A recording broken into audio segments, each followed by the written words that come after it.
pouquinho de economia política em termos mais gerais, depois vou falar a economia política do ponto de vista desse conjunto de professores que tem aqui no grupo de economia política da UFRJ, de temas e uma visão, né, da economia política que está por trás desse programa de pesquisa.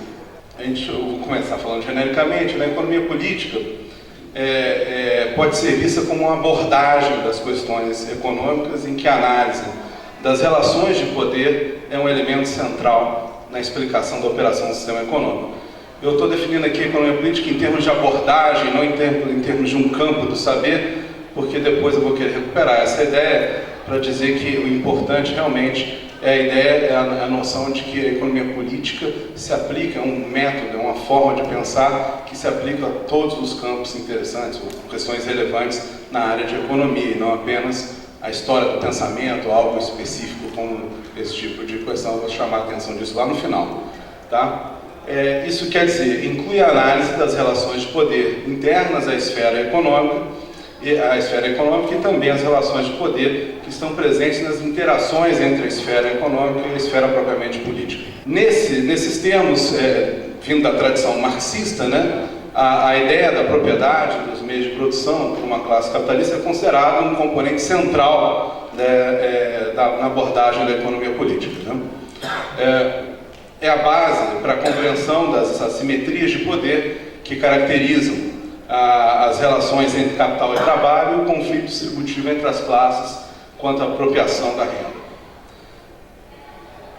Complementando, além disso, além desses pontos importantes que eu acabei de mencionar, é importante também levar em consideração as análises de relações de poder e conflitos entre grupos heterogêneos, né, de capitalistas, divididos heterogêneos em relação ao setor, porte ou origem de capital, e também grupos heterogêneos de trabalhadores, que podem ser distinguidos por seu setor de operação, qualificação e grau de organização trabalhista. Né? Também é importante complementar o que foi dito anteriormente em relação à questão da relação entre Estado e economia, que tem uma influência muito importante nessas relações de poder e conflitos presentes na esfera econômica. E, finalmente, é importante também complementar a noção geral que eu mencionei anteriormente, com a análise das relações econômicas e políticas internacionais, as relações entre economias e estados, né, como parte importante, né, porque também são caracterizadas por assimetrias de poder e conflitos de interesse relevantes. A abordagem teórica, que é do grupo de economia política, existem outras abordagens baseadas na noção de economia política na casa. Eu não me sinto à vontade de representá-las ou de falar delas, vou falar da abordagem que eu sigo, que eu trabalho, que eu pesquiso, e por isso eu vou ser específico em relação a isso, né? A abordagem do grupo de economia política. A abordagem desse grupo ele combina vários elementos teóricos e dentro aqui do Instituto de Economia, importante, esse primeiro elemento teórico aqui, assim, incorporado, que é a abordagem clássica descendente, tem no professor Ricardo Toripan um patrono aqui na casa, né?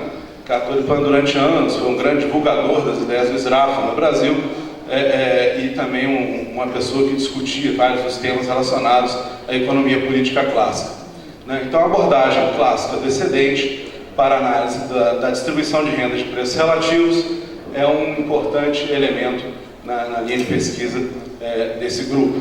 Né? A origem dessa abordagem clássica descendente está na economia política clássica, que vem lá, remonta ao William Pitt no século XVII, o Cantillon, a fisiocracia, Smith, Ricardo, e a gente pode também incluir, de uma certa forma, Marx nessa tradição.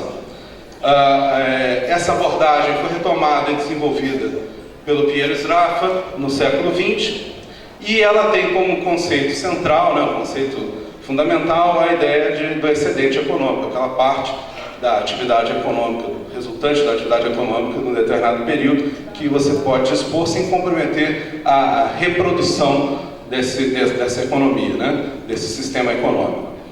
Deriva dessa noção de excedente, da estrutura analítica dessa abordagem, a ideia de conflito distributivo em relação às questões associadas à distribuição de renda, né? A ideia de que existe, de fato, um conflito entre as classes e que esse conflito surge, leva a uma situação de oposição entre as várias formas de apropriação da renda. Principalmente, discutindo, como falei inicialmente, salários e lucros, mas não só isso, como eu tentei chamar a atenção, também pode ser sofisticada com discussões em relação à distribuição da renda de propriedade e a distribuição intra-rendas salariais. Decorre também dessa visão que os preços relativos são dependem das relações técnicas de produção e da distribuição de renda. Isso é importante porque distingue essa referência é importante porque a economia capitalista é uma economia baseada no sistema de mercado. Então, os preços relativos são um elemento importante para se entender o funcionamento de uma economia baseada no sistema de mercado. A visão neoclássica, usual, típica, canônica, os preços relativos são indicadores, índices de escassez, que é da própria visão neoclássica de como funciona uma economia de mercado baseada na noção de escassez. Na visão da abordagem descendente, os preços relativos refletem relações técnicas e, como refletem a distribuição de renda, eles captam, portanto, a influência de fatores, todos os fatores associados às relações de poder e conflito que existem na discussão da distribuição de renda dentro dessa abordagem. Tá? Então, os preços relativos dependem de elementos associados a relações de poder e conflito distributivo. Essa abordagem clássica descendente é complementada com a ideia que a gente chama de macroeconomia da demanda efetiva, que nada mais é a ideia de usar o princípio da demanda efetiva proposto pelo Keynes e pelo Kalecki para discutir a macroeconomia, determinação do produto, do emprego em nível macroeconômico. É importante o corolário do princípio da demanda efetiva e da crítica que ele permite que seja construída em relação à teoria neoclássica é a ideia de que não existe uma tendência à plena utilização dos recursos. Essa ideia é muito forte, é muito importante, porque ela remodela a forma de pensar a economia e principalmente, ela muda bastante a forma de pensar a política econômica. Então, as políticas de controle de demanda agregada ganham muita importância na medida que a situação é pensada dessa maneira, como não tendo uma tendência automática à plena utilização dos recursos. E isso abre espaço para a gente pensar como Keynes pensava, como Sraffa pensava. Na verdade, o encontro deles se deu inicialmente em torno dessa questão, que é a natureza da taxa de juros e da taxa de câmbio como sendo governada por convenções. Preços que têm a natureza de uma convenção, preços que dependem de decisões políticas, que não somente decisões políticas, mas decisões políticas como um fator importante. Além disso, abre espaço para discussão de maneira coerente da noção de moeda estatal e as implicações que isso tem para a determinação da taxa de juros, como um preço-chave na economia e um importante elemento na discussão da distribuição de renda. E, finalmente, abre espaço para discussão relevante em relação à política fiscal. A Esther, que está aqui presente, Esther, sabe o quanto isso é importante, que é a questão das finanças funcionais. Barbara Lerner, que propôs isso na década de 50, 40, 50, mas que é de suma importância porque ela diz simplesmente o seguinte: ora, se não há tendência ao pleno emprego, a ideia de déficit ou superávit, o valor do déficit superávit governamental, em si não é um resultado econômico relevante, a não ser que esteja atrelado a outras questões que são realmente as questões importantes, que é nível de atividade e inflação. Tá certo? Você deve observar apenas isso. O resultado déficit ou superávit, é um meio, ele não é um fim em si mesmo, que pode então ser usado para alcançar esses objetivos, que são objetivos primordiais da política econômica, que é uma política de pleno emprego, uma política de manutenção de alto nível de atividade. Tá? Isso tem implicações importantes para as finanças públicas.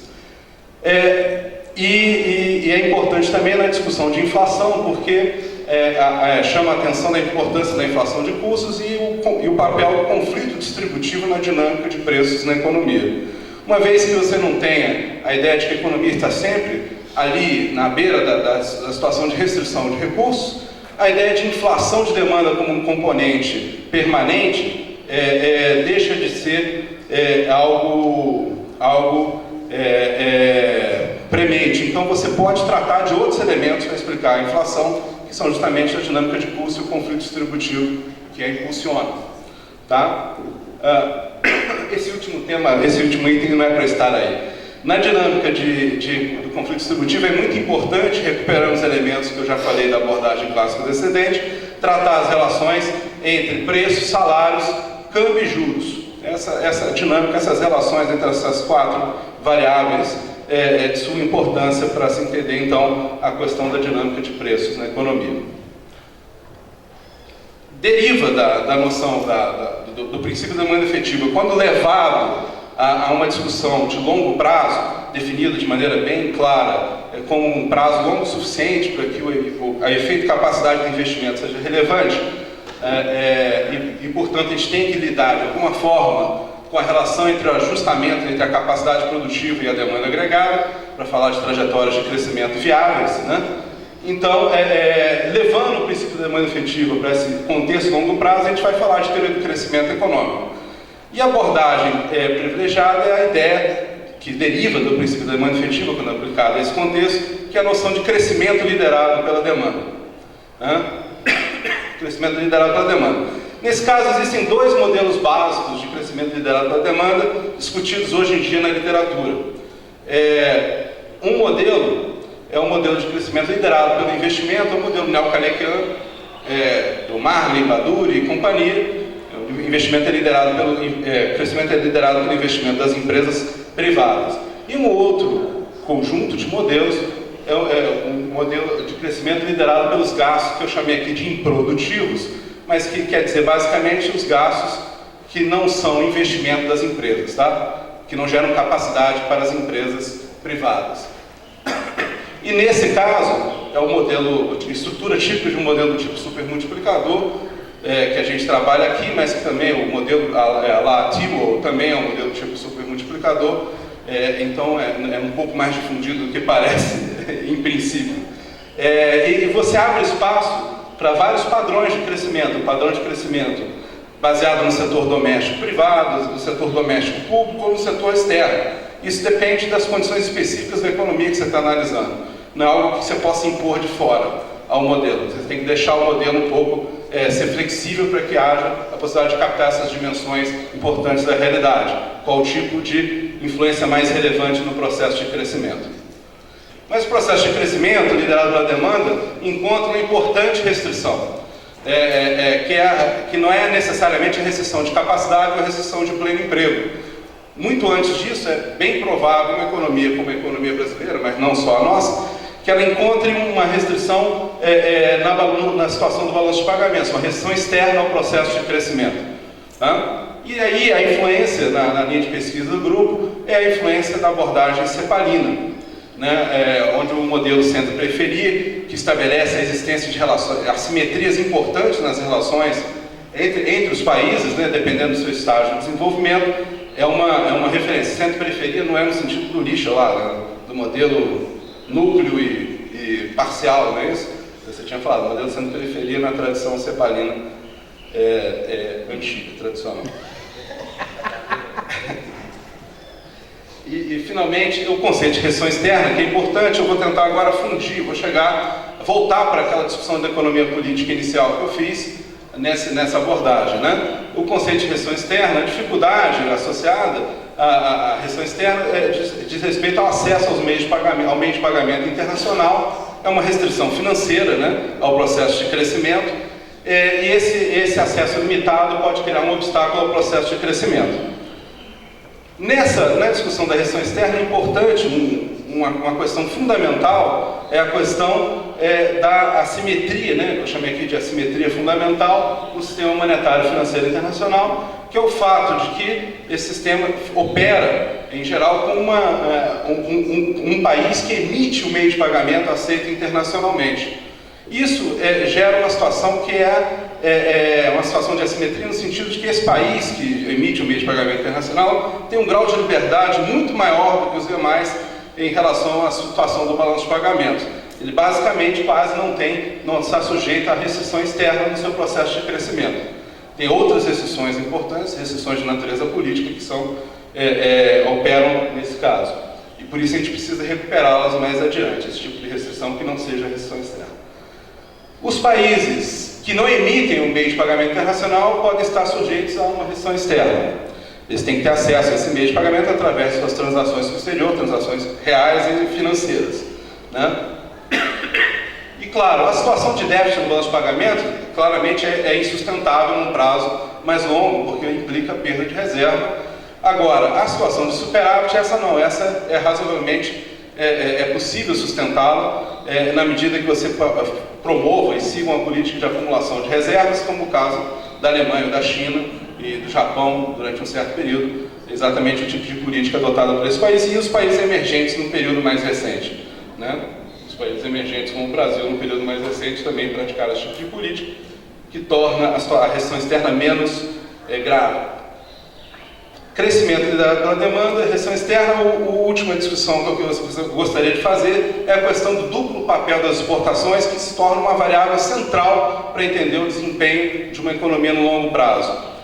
Que é a questão seguinte: a exportação, por um lado, isso tem um texto do Medeiros e do Franklin que chama atenção para esse fato, o Tio também chama atenção para isso, que é a questão do o fato das exportações serem, por um lado, um componente da demanda agregada e, por outro, um gerador de divisas, né? Um elemento gerador de divisas. Como um componente da demanda agregada, a exportação pode ser um fator dinâmico numa economia dependendo das características dela. Uma economia mais fechada, voltada para o mercado doméstico, ela é menos relevante. Uma economia aberta, voltada para o mercado externo, certamente as exportações são elementos importantes como um componente da demanda. Porém, ela de qualquer maneira, mesmo uma economia mais fechada, ela é importante como o gerador de divisas e o crescimento das exportações, então, são um elemento central porque viabilizam, o crescimento viabiliza, né, a expansão dos gastos dos residentes, tá certo? Então, viabiliza o processo, mesmo quando esse processo é impulsionado pela demanda doméstica. Então, essa variável é uma variável chave, né, no processo de crescimento. E aí eu vou conectar com as discussões iniciais, né?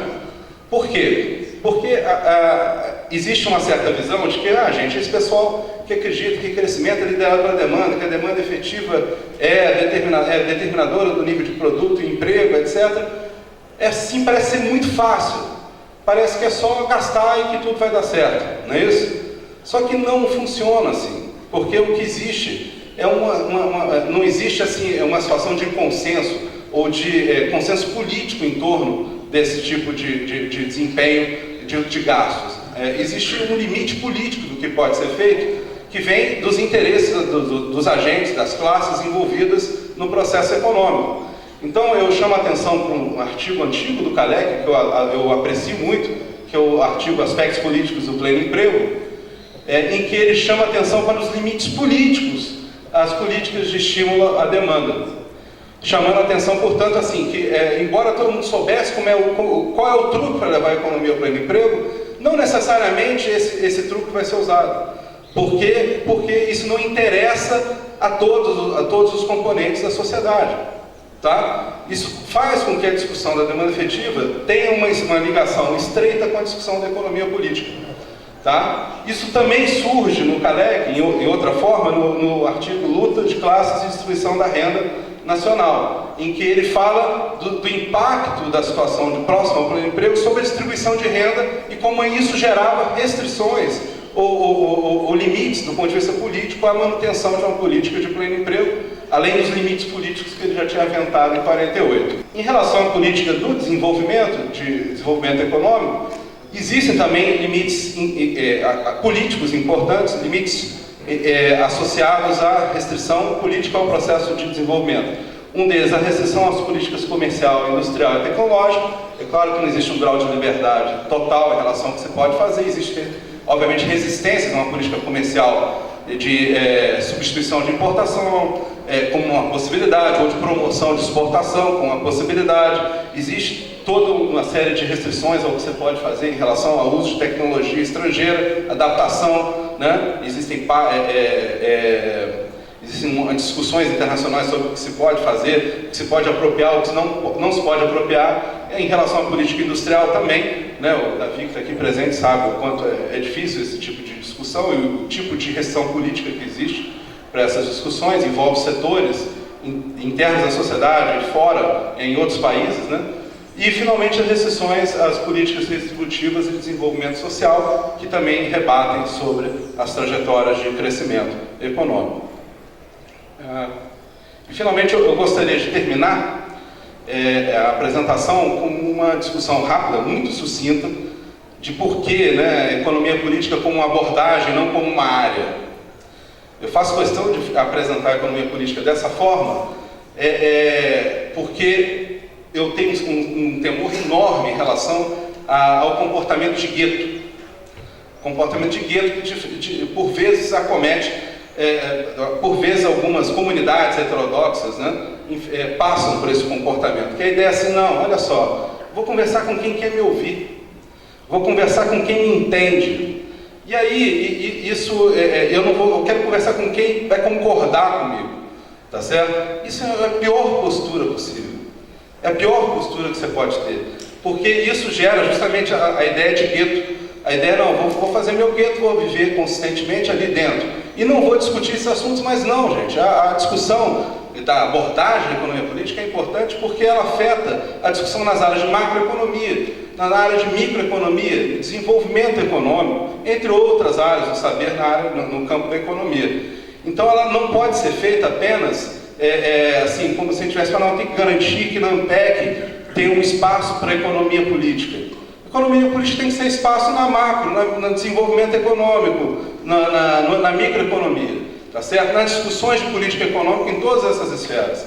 É uma abordagem, não é uma área propriamente dita. Então eu faço questão de chamar a atenção disso por conta desse risco associado ao comportamento de gueto que a nossa comunidade, por vezes, apresenta. Tá certo? Obrigado a todos.